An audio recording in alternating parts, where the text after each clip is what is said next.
Dan Brown's novel, The Da Vinci Code, is a publishing phenomenon, the kind that comes along perhaps once in a generation.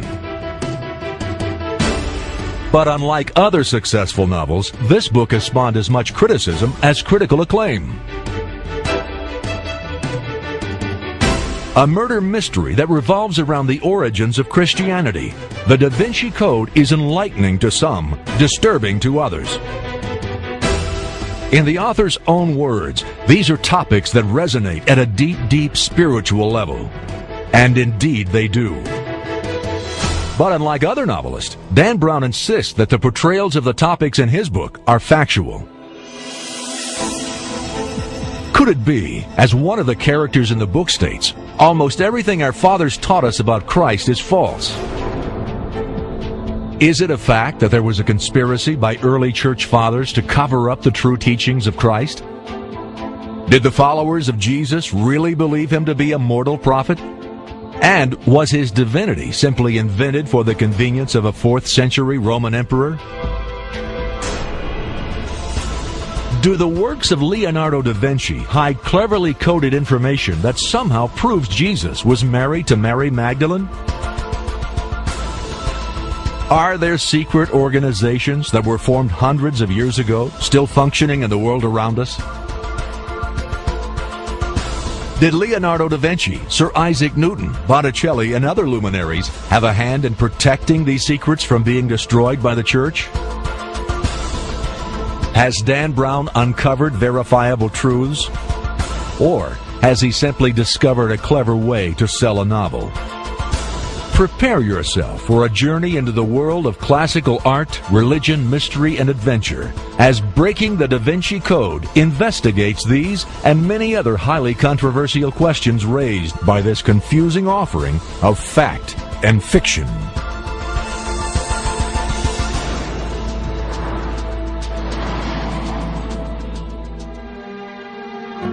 The Da Vinci Code is unquestionably a runaway bestseller.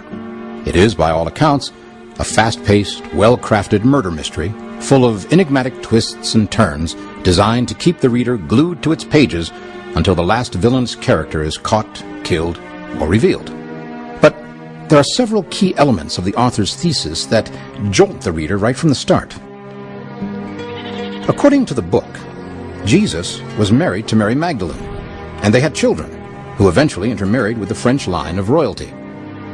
And even more startling, the Christian Church is said to have known this for centuries, but has kept the knowledge secret for fear of destroying their power. But what did Leonardo da Vinci have to do with all of this? And why has a novel, which by definition is fiction, spawned at least a dozen books criticizing its conclusions? Is Dan Brown's book truth? He claims to be married to an art historian and implies that his book contains hidden truth, with every detail painstakingly researched. The situations and characters are made up, of course, but he insists the research on the religious organizations, architecture, history, and artwork is fully authentic. Our investigation begins in one of the world's great art museums. The Louvre in Paris is rightly regarded as one of the greatest repositories of classical art anywhere in the world, and it houses several works by the great Renaissance master, Leonardo da Vinci. Since this is the setting for the cold-blooded murder that opens Dan Brown's popular novel, let's first examine the basic premise of the story. The murder victim is the curator of this famed museum and, supposedly, the Grand Master of a centuries-old secret society known as the Priory of Sion. His killer is a burly albino who is a member of another shadowy religious sect called Opus Dei. Now, if you haven't read the book, don't worry, we're not giving away anything here. The mystery that surrounds this murder is not in trying to discover who did it, but why it was done. The murder and the murderer are, in fact, part of the opening scenes. But the victim lives just long enough to leave a set of enigmatic clues in the form of complex codes that the hero, Robert Langdon, an expert symbologist, and Sophie Neveu, the victim's granddaughter and a professional cryptographer, must figure out. The urgency of solving the riddle is enhanced when Langdon becomes the prime suspect in the murder. Now, we know, of course, that he didn't do it, but an increasingly complex sequence of clues brings the reader face to face with the hidden agenda of the Priory of Sion. The secret order, which, among other things we are told, was the founder of the famous Knights Templar. Next, the reader must deal with several seemingly unrelated events, including the sinister motives of a committed leader of Opus Dei, ostensibly an arm of the Catholic Church, the political maneuverings of Constantine the Great, and an alleged love affair between Jesus and Mary Magdalene. All of that, of course, is fair game in a fictional novel, but according to the experts, this is where Dan Brown crosses the line. If this novel were just fiction, it wouldn't be a problem. But the author has gone around the country saying it's nonfiction and everything's true. In fact, that he tried to disprove many of the things in the novel and became a believer. What does Dan Brown himself have to say about it? Does he believe that the tales of secret societies and a secret marriage between Mary Magdalene and Jesus are true? We invited Mr. Brown to appear on our show, but he declined. He also refused permission for us to use video excerpts from previously broadcast interviews and personal appearances. But Dan Brown did explain his position during a television special viewed by millions. He said, quote, "I began as a skeptic. When I started researching the Da Vinci Code, I really thought that I would disprove a lot of the theory about Mary Magdalene and holy blood and all of that. I became a believer."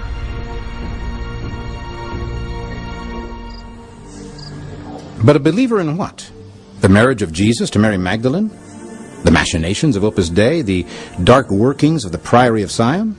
The power of Constantine to establish the divinity of Jesus Christ? Or all of the above? What makes any critique of Dan Brown's book particularly disturbing is his deliberate attempt to pass on the view that it is based on fact. The reader is immediately confronted with a preliminary page declaring unequivocally the Priory of Zion, a European secret society founded in 1099, is a real organization. And on the same page we are also told the Vatican prelature known as Opus Dei is a deeply devout Catholic sect. And then this: all depictions of artwork, architecture, documents, and secret rituals in this novel are accurate. Mr. Brown gives himself very little leeway when he makes these assertions.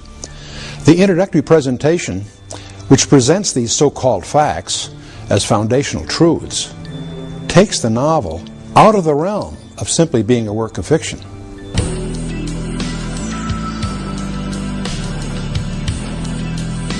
Brown's assertions of fact are central to our investigation of his work, along with the reasons he gives to justify those assertions. Now, that being the case, let's examine each of them in detail. First, the Priory of Sion. Dan Brown insists it's a fact that the Priory of Sion is a European secret society founded in Jerusalem in 1099, and that in 1975, Paris's Bibliothèque Nationale discovered parchments known as les dossiers secrets, identifying numerous luminaries who were members of the Priory of Zion, including Sir Isaac Newton, Botticelli, Victor Hugo, and Leonardo da Vinci, thus tying Leonardo factually to this ancient secret order. And in the novel, this group is also given credit for establishing the powerful Knights Templar, who set up their headquarters here, on the Temple Mount in Jerusalem, and under the guise of protecting pilgrims to the Holy Land and with the blessing of the Pope, began amassing an enormous treasure and immense political power. Again, a presumption of fact is attributed to this idea. The next statement of fact has to do with something a little closer to our own time. Two of the principals in the Da Vinci Code, Silas, the albino murderer, and his mentor, Father Aaron Garosa, are said to be members of Opus Dei, a modern organization and therefore a group we can subject to closer scrutiny. Opus Dei was founded on October 2nd of 1928. Its members are mostly lay members, with about 2% being priests. Opus Dei is Latin for work of God, and it boasts about 80,000 members in 60 countries. Opus Dei has its headquarters in Rome, and in 1982, Pope John Paul II elected the organization to a personal prelature, and on October 6, 2002, it canonized its founder, José María Escrivá. And there is, in fact, a Opus Dei building at 243 Lexington Avenue in New York. In this statement, Brown only establishes that there is indeed an Opus Dei building in New York. But the book takes its characterization much further. Does its very existence prove Brown's thesis that it is somehow connected to dark and nefarious activities? For that matter, is Opus Dei a secret society? Are there monks that hide in darkened rooms and flail themselves in sordid rituals? Is there a bishop of Opus Dei? And has the prelature been disassociated from the church? Were les dossiers secrets really discovered? And if so, were they authentic? We'll see if we can discover the answer to these questions. And we'll see if we can determine if the final statement of fact, boldly stated in the front of the book, which says, all descriptions of artwork, architecture, documents, and secret rituals in this novel are accurate, is itself accurate.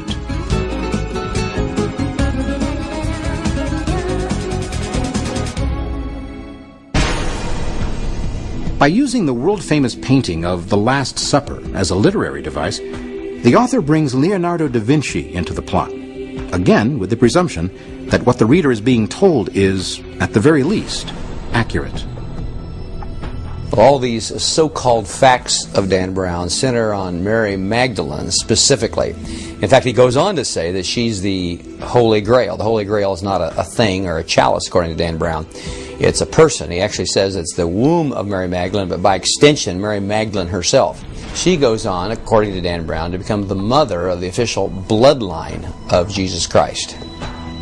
Well, this dynasty goes on to become, according to Brown, the Merovingian line of the kings of France, which are eventually driven underground. Well, supposedly there is this secret society called the Priory of Sion. The murder victim in the book is the last Grand Master of the Priory of Sion.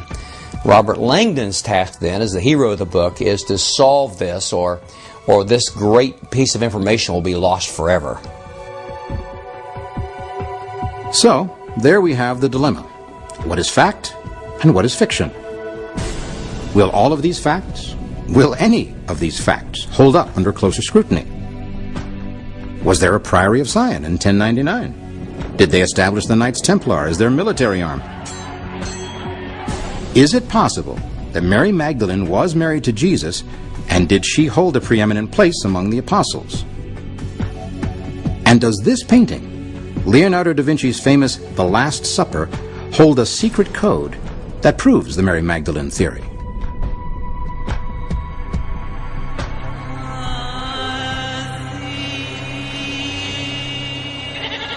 Dan Brown isn't the first author to write about some kind of an affair between Jesus and Mary Magdalene.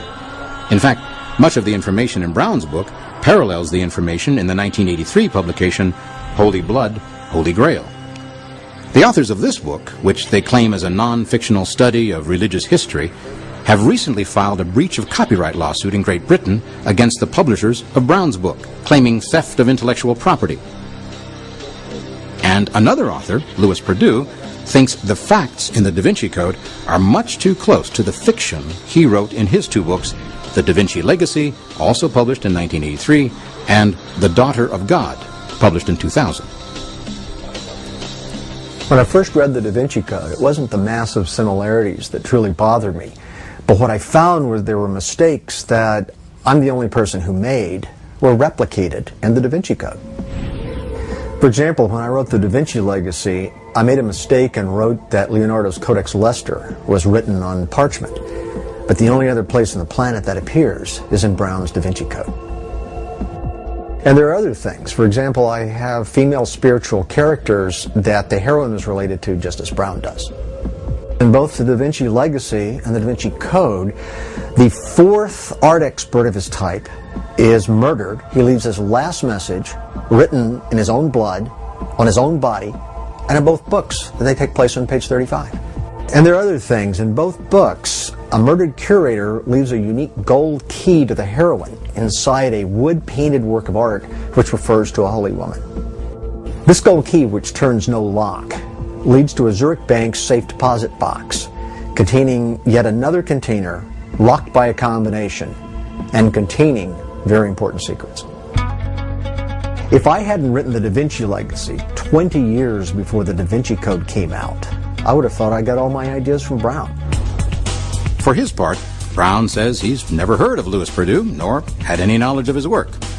In any event, since the Da Vinci Code is not simply based on some actual event or series of events, rather the story develops out of these so-called facts, these facts become extremely critical to the integrity of the book, especially when the characters, all of them unquestionably fictitious, move through the story revealing secrets that other historians, art experts, and scientists have apparently, according to Brown, been hiding from the world. If the book is fact, doesn't it bring into question the integrity of these noted experts?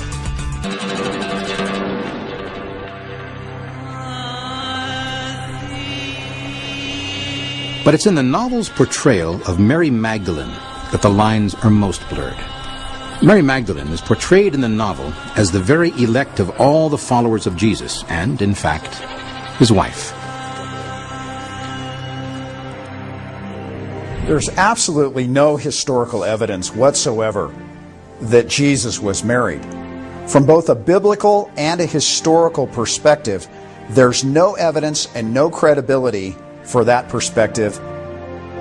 The primary offense among many is the novel's trumpeting the Magdalene heresy. This clearly is the central issue. Legends about Jesus and Mary Magdalene began to emerge in southern France in the 9th century. Some even linking Mary Magdalene with the pagan goddess Isis. Brown's novel attempts to support these outrageous notions by allusions from the Gnostic Gospels. There's not a shred of evidence that Jesus was married to Mary Magdalene. To come up with that kind of a theory, you have to just appeal to any kind of overactive imagination, because in terms of historical record, we have none. Liberal and conservative scholars of Jesus agree that there is no evidence that Jesus was married to Mary Magdalene. I tell my classes that when liberals and conservatives agree, it's probably right. It's easy to say that a reader should approach this book as just a novel, and I'm in complete agreement with that.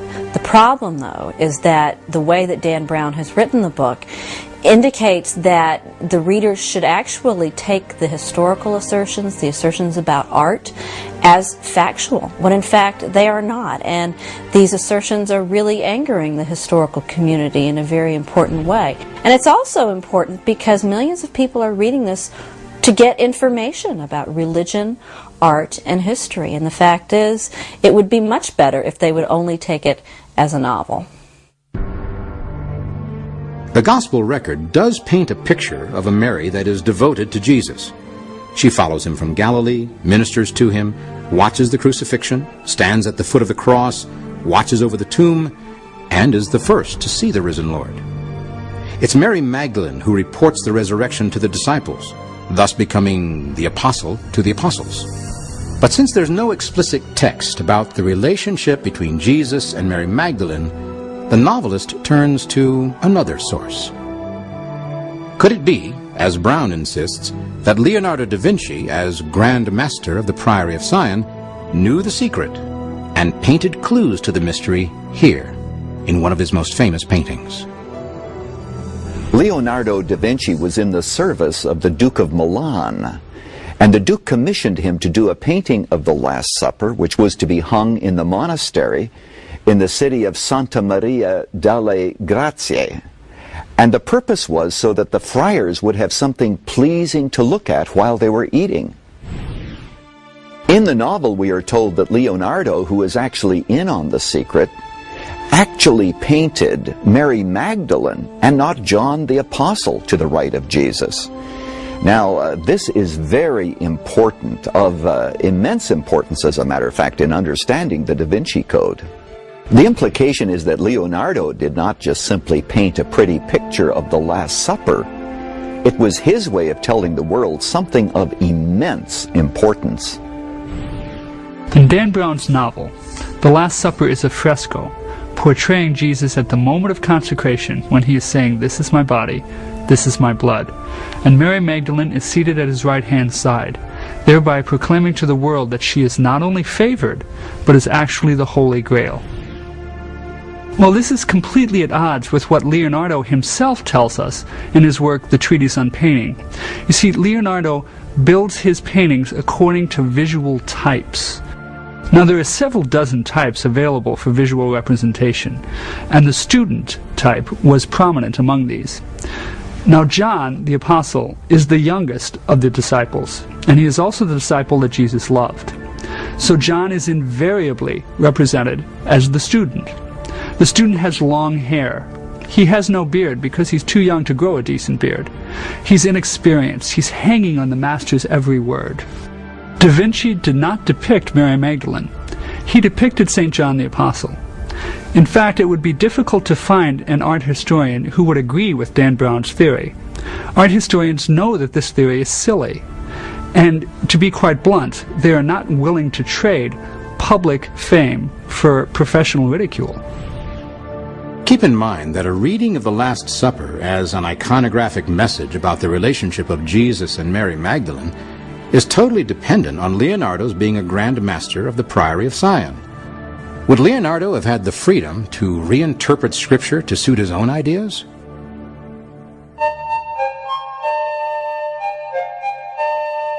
During the Renaissance, an artist would be given a commission, and within that commission he would be given a lot of free rein, but also he would have specific guidelines that he would have to follow, and we can presume that Leonardo followed those guidelines.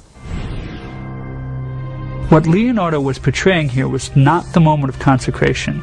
It was the moment of betrayal, when the apostles are proclaiming that they will never abandon or betray Jesus Christ. Judas, Peter, and John are grouped together because they show the three reactions to Christ. Judas betrays Christ and never returns. Peter abandons Christ, but he does return. John is the only one who never abandons or betrays Jesus Christ. And this explains why everyone still has their own cup. This painting was simply not about the establishment of the Eucharist. Now, there is one more error in Dan Brown's interpretation. It's an error that most researchers would not catch, but any art historian would. The Last Supper is not a fresco, which is, in its simplest terms, paint mixed with plaster. Rather, it is tempera painted on stone or a dry wall, which accounts for its massive deterioration in just a few years after it was painted. After many attempts to restore and save the Last Supper, it is almost certain that nothing of what Leonardo originally put on that wall is still there. But why go to such great lengths to place Mary Magdalene in the painting if modern scholarship regards the idea as silly? Just who is Mary Magdalene, and why is she so important to the Da Vinci Code? At a literary luncheon shortly after the release of the book, Brown explained that it was a college professor who first made him aware of Mary Magdalene's appearance in the Last Supper. According to Brown, the professor told him, "If you look on the right hand of Jesus, there is the Holy Grail, and her name is Mary Magdalene." For centuries, the Grail legend has centered around the cup of the Last Supper, the sacramental cup containing the wine Jesus referred to as his blood. The search for this cup, or Holy Grail, is believed by many to be the source of the legend of King Arthur and the Knights of the Round Table. So how does Mary Magdalene become the Holy Grail? First of all, we need to understand that Leonardo's portrayal confirms other Florentine depictions, stressing the sacrifice and the betrayal rather than the Eucharist and the chalice. So Brown is wrong here in his interpretation of Leonardo's wonderful painting of the Lord's Supper. In fact, according to art experts, virtually everything that Dan Brown says about Leonardo is wrong. The so-called evidence that Mary Magdalene is actually the chalice, the cup that bore the blood of Christ, is really just based on fanciful speculation. In about the 15th century, the idea developed that the Holy Grail was not a vessel, but a family tree. Specifically, in the Da Vinci Code, the Holy Grail is the sang real, that is to say, the bloodline of Jesus. And Mary Magdalene continued that bloodline by bearing his child, and she, in effect, became the vessel of the blood of Christ. And once again, lacking any textual or historic support, Dan Brown turns to the painting of the Last Supper for confirmation of this idea by noting that the inward side of the symbolic M actually forms a V, which, according to Brown, is a symbol of, quote, the womb in its very strict symbolic sense. There is general agreement that Mary Magdalene was special. If for no other reason, the fact is that she was the first to see the risen Christ. And that in itself would set her apart from the other 5 Marys mentioned in the Gospels. And if she did bear the child of Jesus, they most assuredly would have been married. Unfortunately for this theory, there's absolutely no evidence for a marriage or a child. And certainly no agreement among art experts regarding Dan Brown's theory that Leonardo painted Mary Magdalene and not John the Apostle sitting next to Jesus in that great masterpiece of the Lord's Supper. And fortunately, we don't have to resort to fanciful speculation, nor do we have to accept the notions of some art history professor. Leonardo himself gave us the answer. He did a lot of preliminary sketches to get his composition, and we have some of those sketches where the apostles are labeled. That's another way we know that it's not Mary Magdalene sitting next to Jesus, it is the apostle St. John. Still, there's a very strong tradition in France that Mary Magdalene did come to the southern part of that country with Joseph of Arimathea following the crucifixion, where she bore a child, a daughter named Sarah. And, according to the characters in the Da Vinci Code, there's proof of the marriage, found in the Gnostic Gospels, most of which were discovered in Egypt, and in the Dossier Secret, discovered in the Bibliothèque Nationale in Paris, both in the last half of the 20th century. But what secrets are in those secret files? And what exactly are the Gnostic Gospels? Are they authentic Gospels? Are they accepted as canon by any church or religion?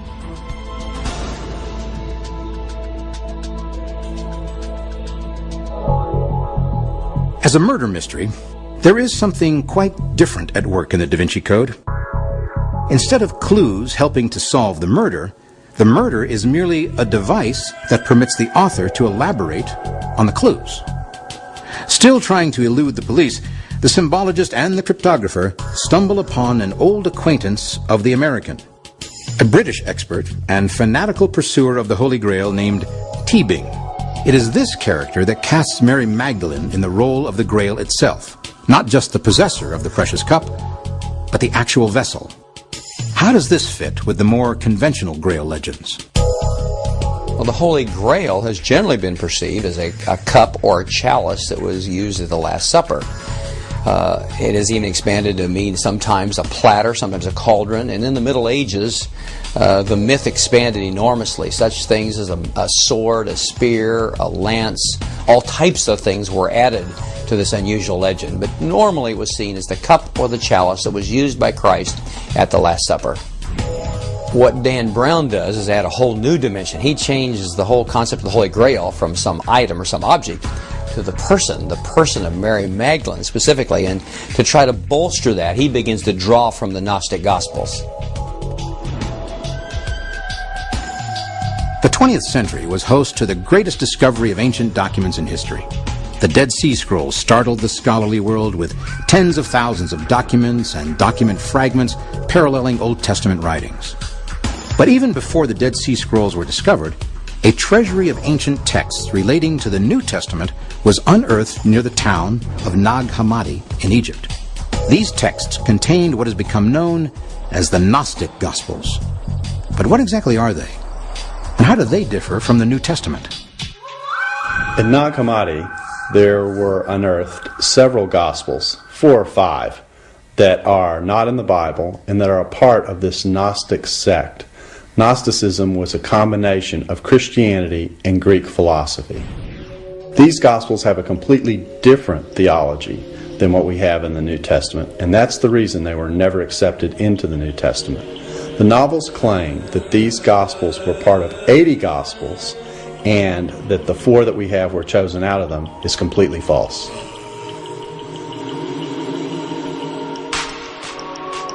Gnosticism acquired its name from the Greek term for knowledge, gnosis, and there is, in fact, a Gnostic Bible available at many bookstores. Among its contents can be found the Gospels, discovered near Nag Hammadi in Egypt. Here we have to call some of the characters of the Da Vinci Code into account, because we're told that in concealing the truth about the marriage of Jesus Christ to Mary Magdalene, according to Brown, the Church has engaged in, quote, the greatest cover-up in human history. It is the Gnostic Gospels that supposedly provide the evidence. But what do they really say? The Gospel of Philip says that the companion of Jesus was Mary of Magdala, and he loved her more than his other students. And then Dan Brown says that he kissed her often on the mouth. As a practical matter, the manuscripts have some words missing. For example, in this case it says that Jesus kissed her often on the, and then it's blank. Now Dan Brown fills that in by saying he kissed her often on the mouth. But perhaps it read on the forehead, or maybe even on the hand. In any event, this account says nothing about marriage. Then there is the word companion, which according to Brown is the real clincher. Because he says, as any Aramaic scholar will tell you, that word companion means spouse. There are two problems here. First of all, the account did not come to us in Aramaic, but in Coptic. And secondly, that word companion in either language really does refer to a friendship or a friend. By no means does it always refer to marriage. Later in the novel, the Gospel of Mary is quoted to show that it was Jesus' intention for Mary Magdalene to become the leader of the church, a sort of divine goddess. And here too, the suggestion is made that these writings have as much value as the New Testament Gospels and other historical documents. But is that true? Could it be that except for the intervention of a pagan emperor named Constantine, Mary Magdalene might have become a goddess and the embodiment of something called the sacred feminine? Brown supports these outrageous notions by allusions to the Gnostic Gospels, which make no reference that support any of his contentions. But even if they did, it'd be irrelevant. They were written 2 centuries after the Gospel period by someone posing as someone he wasn't. No genuine scholar can regard them as having any historical merit. On page 235 of the Da Vinci Code, Teabing, the book's theological expert, states, "Almost everything our fathers taught us about Christ is false. And it is Constantine and the Council of Nicaea that are held up as the perpetrators of all the lies. We are told that it was only by a vote of the bishops assembled at Nicaea that Jesus was made the Son of God, and by a relatively close vote at that. Is Christianity, as we know it, really a creation of the 4th century, not the 1st? Constantine certainly was an important figure in early Christian history. The church went from being persecuted by the empire to being received and endorsed by the emperor. This brought significant changes to the early church, but they were not as great as the novel suggests. Church historians agree that next to the events in the New Testament, the most important event in the history of Christianity is the conversion of the Emperor Constantine in 312. What was the great event that converted Constantine in the first place? And is there any evidence to suggest he actually took ecclesiastical control?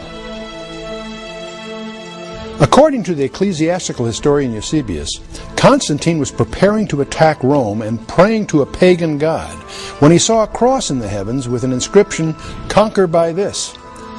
Then in his sleep the Christ of God appeared to him with the same sign, and commanded him to make a likeness of the sign to carry against all engagements with the enemy.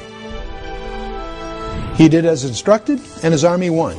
Constantine became emperor and issued the Edict of Toleration, which meant Christians would no longer be persecuted. But even here, Brown's distortion of history is evident. It was not Constantine who made Christianity the state religion. He simply granted freedom of worship in 313. It was later that Theodosius made Christianity the state religion in 381.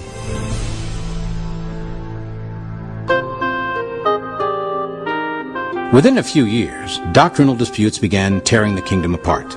Constantine, embarrassed by the uproar over his new religion, convened the first ecumenical council of church leaders in Nicaea. Over 300 bishops met, and among other things, developed what became known as the Nicene Creed. However, according to the Da Vinci Code, the doctrine of Christ's deity was the center of the debate and passed the council by a relatively close vote.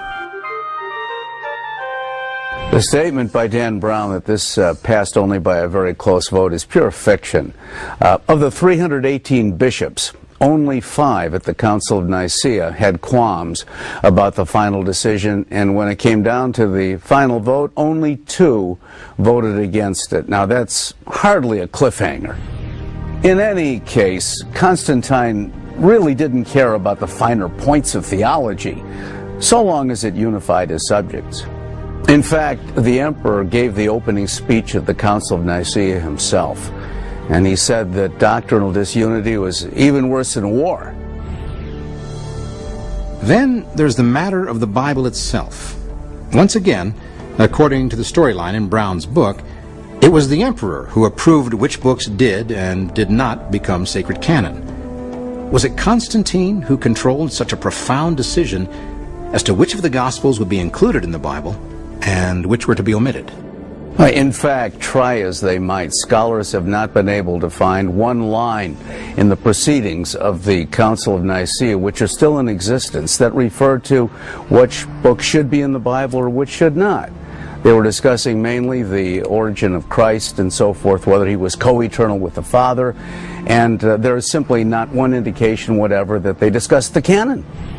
It's not as if it's a big secret or a raging controversy of how we got the New Testament.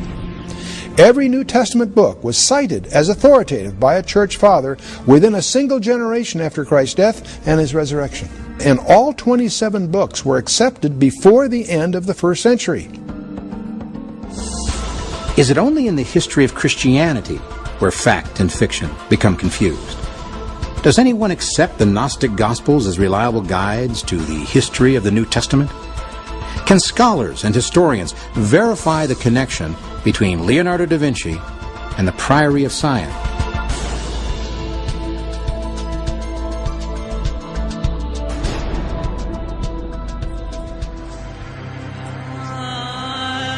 To this point, the Da Vinci Code leaves the reader with a rather tortured view of the first 300 years of Christianity. According to Brown's characters, Christians were just a small, troublesome sect following the teachings of a man who was crucified. They were thereafter guided by other men who were prepared to lie to cover up the real teachings of Christ in order to create positions of power for themselves. Is it possible that church leaders really didn't believe in the divinity of Jesus until Constantine came along and declared him divine by royal edict? Again, the Da Vinci Code is broken and found wanting.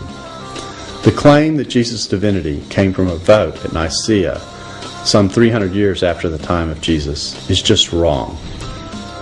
We can look back to Jesus' own response to the high priest that got him crucified.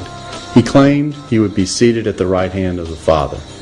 This is a claim tantamount to claiming deity, and it predates Nicaea by about 300 years.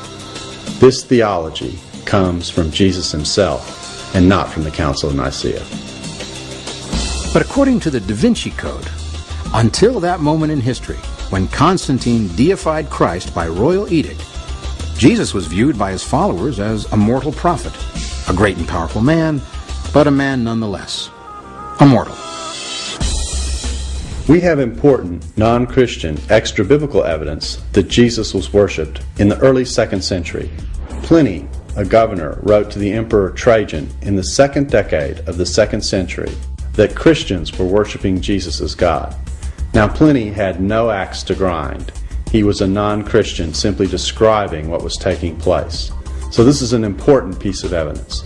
It's also corroborated by things that the church fathers wrote about Jesus, people like Justin Martyr and Irenaeus, who also made it clear they viewed Jesus as divine. This is 200 years before Nicaea and shows that Nicaea is not responsible for creating the divinity of Jesus. The Da Vinci Code, it seems, simply ignores the existing documents written in and around New Testament times. But let's get back to the recurring theme of the book, the great secret that Jesus and Mary Magdalene were married. If that were true, surely she would have been in a favored position among his followers. Is there anything to suggest that this was the case? In the Gnostic Gospel of Mary, Mary Magdalene is described as having a special revelation given to her by the Savior. At Peter's request, she tells the other disciples about this special revelation, and Peter says, are we to turn and listen to her? Does he prefer her to us? But Levi steps in saying, if the Savior made her worthy, who are you to reject her? This story is about as close as you can get to giving preeminence to Mary Magdalene. But in reality, the Gnostics simply used her to give further legitimacy to some of their notions and doctrines.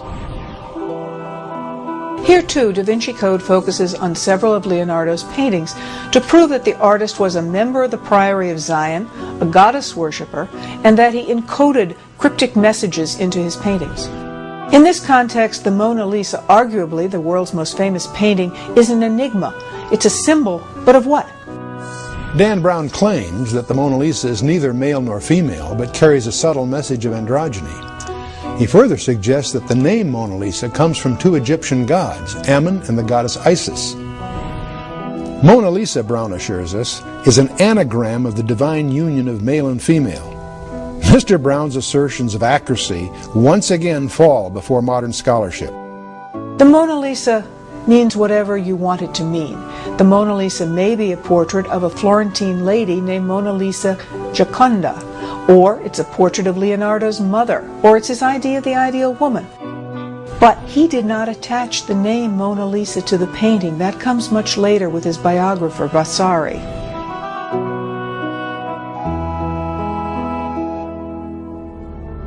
The entire association of Leonardo da Vinci with what many scholars are calling religious heresies is predicated upon his being another in a long line of grand masters of the Priory of Zion.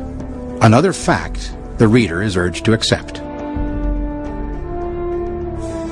Sir Isaac Newton is also said to be a member of the Priory, but according to scholars, historians, and theologians, there's no evidence of either Leonardo da Vinci or Newton being involved with any secret religious organization.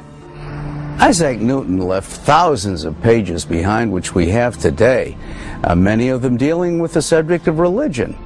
And he was looking in the Bible for some sort of code, but why in all these writings is there no mention whatever of any Da Vinci type code or any hint of the Priory of Zion?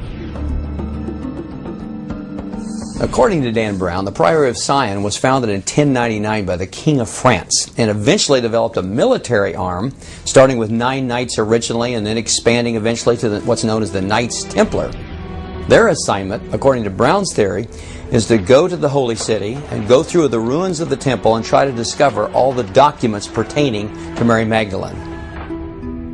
Well, as it turns out, the Priory of Zion was actually founded in 1956, about 1,000 years after Dan Brown claims, by a very controversial and bizarre figure by the name of Pierre Plantard, an anti-Semite who had a criminal history.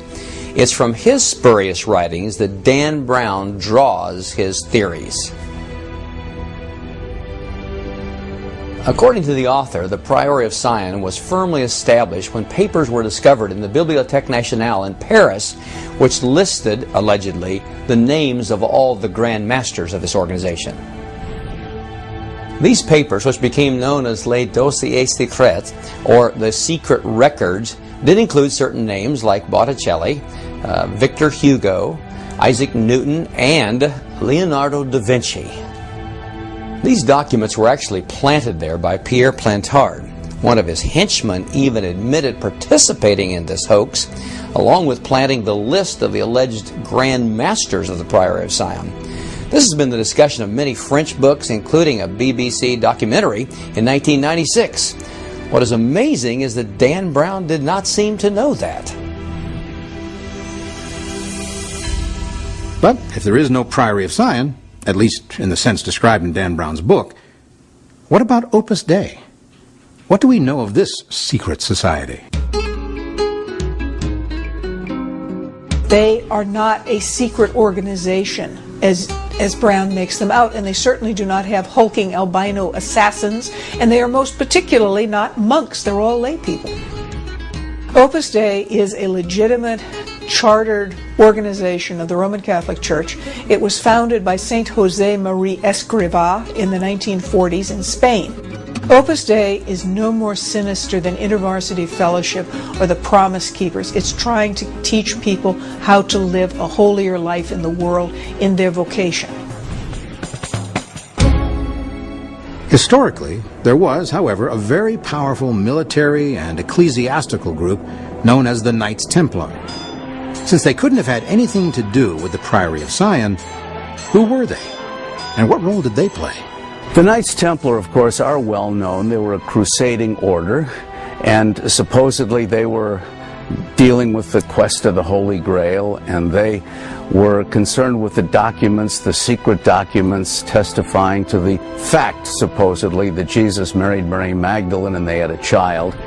Initially, however, the real Knights Templar simply vowed to defend the roads to the Holy Land for the benefit of the new pilgrims who flocked to Jerusalem from all over Europe, and they sort of served as the travel agency, you might say, for the pilgrims of that time. They were in great favor with the church and actually set up their historic headquarters in Jerusalem near the Dome of the Rock, and from there they administered vast holdings in Europe and the Holy Land. The Templars constructed a number of fortresses and churches, many of which are still in use, like the Temple Church in London, and according to Brown's book, the Rosslyn Chapel, two of the key settings for the mystery near the close of the book. The Rosslyn Chapel in Scotland is the place where the mystery ends. It's unquestionably a beautiful and unique church, but did the Knights Templar really build it?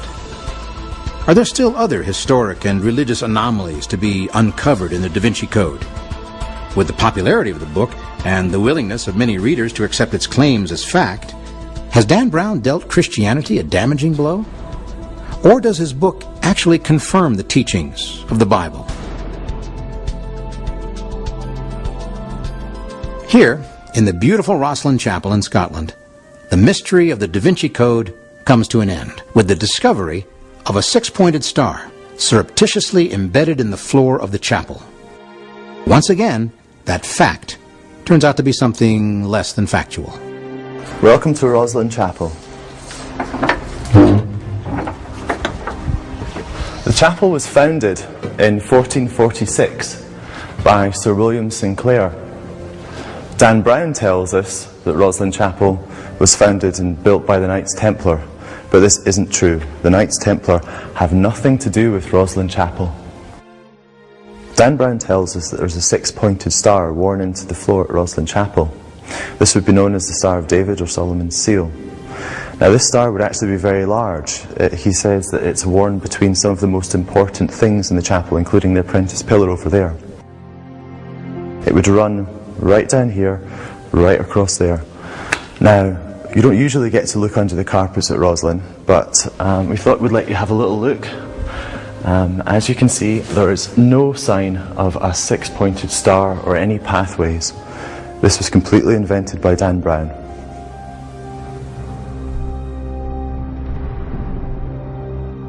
Dan Brown's characters are admittedly fictional, as is the plot and subplot of his mystery. The problems all arise from his claims that certain elements of the story are fact, and that all descriptions of artwork, architecture, documents, and secret rituals in this novel are accurate.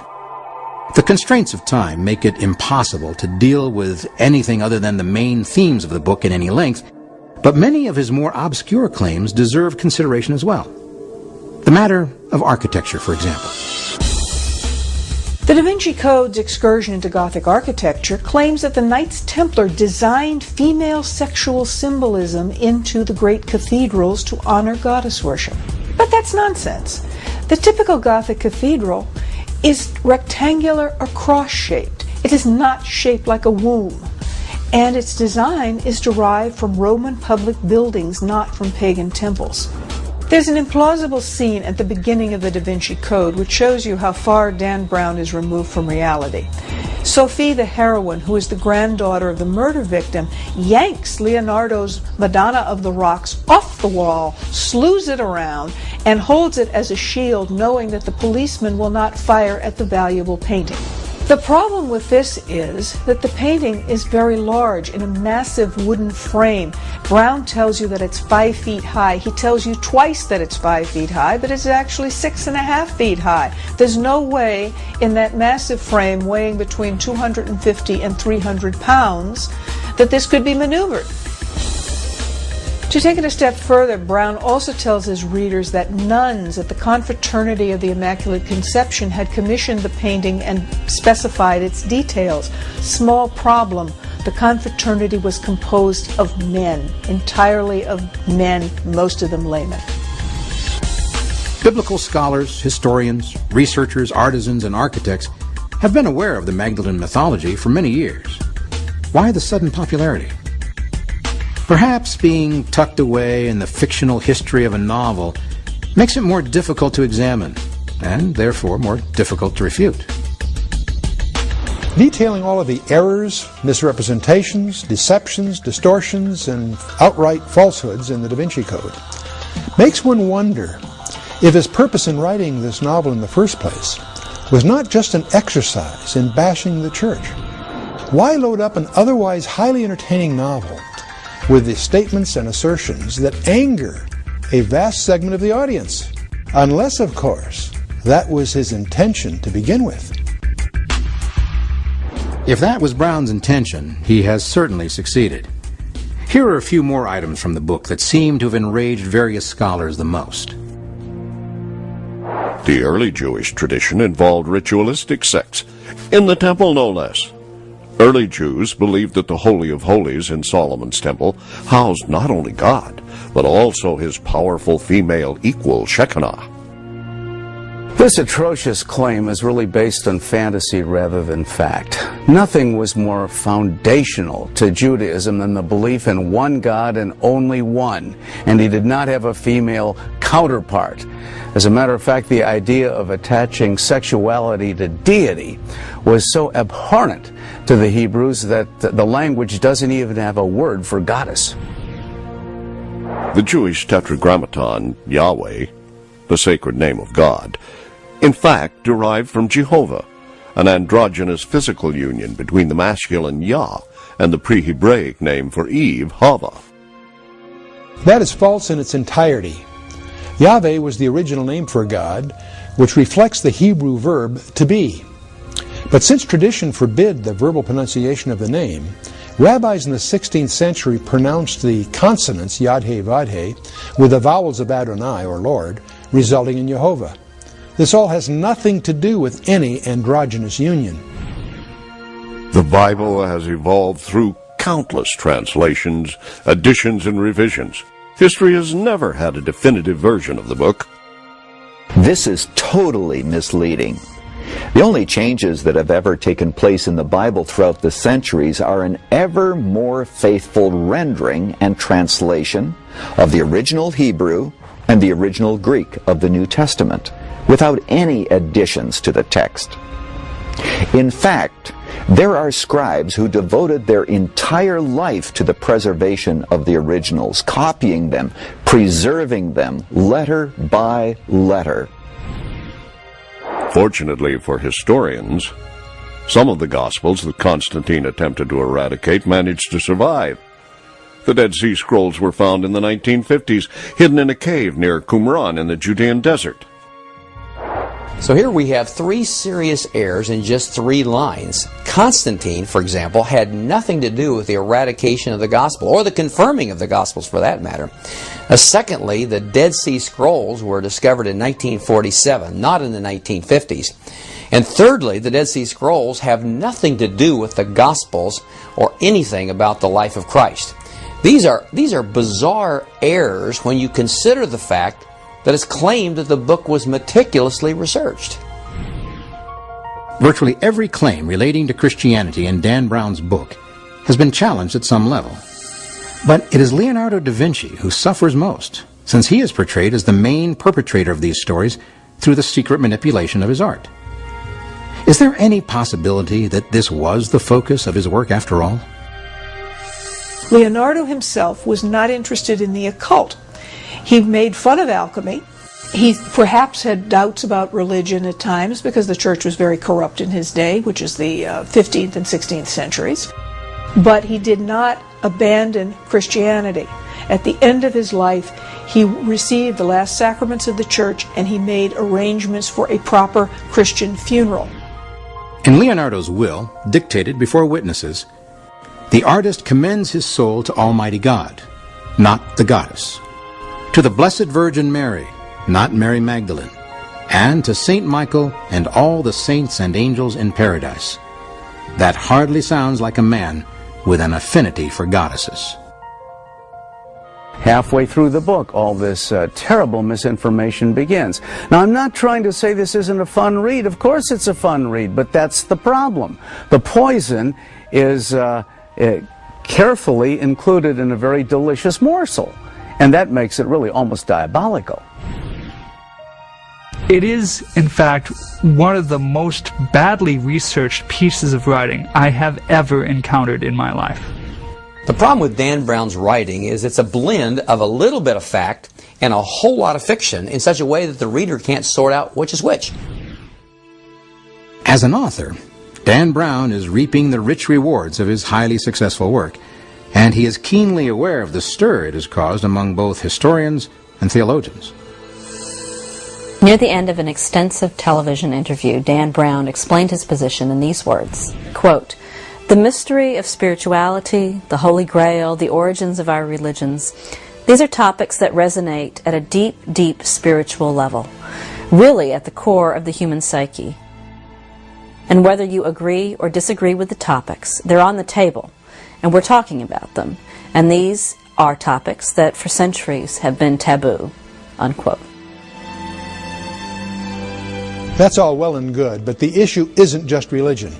It's fact versus fiction, truth versus lies, accuracy versus inaccuracy. The Da Vinci Code would be no less onerous if its misrepresentations were used to denigrate any world religion. However, the Da Vinci Code seems dedicated to gross misrepresentation of that religious faith that hundreds of millions of people hold sacred. I think that what we've seen is that Dan Brown got both the theology and the art history wrong. In fact, his piece of fiction, which he claimed was nonfiction, is in fact some of the best fiction of his book. If there is any good that has come out of the Da Vinci Code phenomenon, it is that it has stimulated a lot of questions about important matters. Who is Jesus and what is early Christianity all about? Any negative effect lies in the fact that in all of the talk about Jesus being married to Mary Magdalene, references to the sacred divine feminine, or what Dan Brown calls the real story. Fact is that in the midst of this, the real story is lost. The popularity of the novel might possibly have opened meaningful and constructive discussions regarding the foundations of the Christian faith and the reality of just who Jesus Christ really is. However, many experts are asking an obvious question. Is it wise or even logical to turn to a novelist with an agenda for instruction in matters of faith?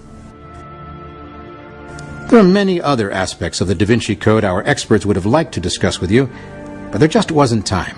However, if you have a question that wasn't answered, you can go to the websites listed here and browse to your heart's and mind's content. The truth, the real truth, is available to all of us, quite possibly already on a shelf in your library. As for the Da Vinci Code, it should be read and enjoyed for what it is, a compelling work of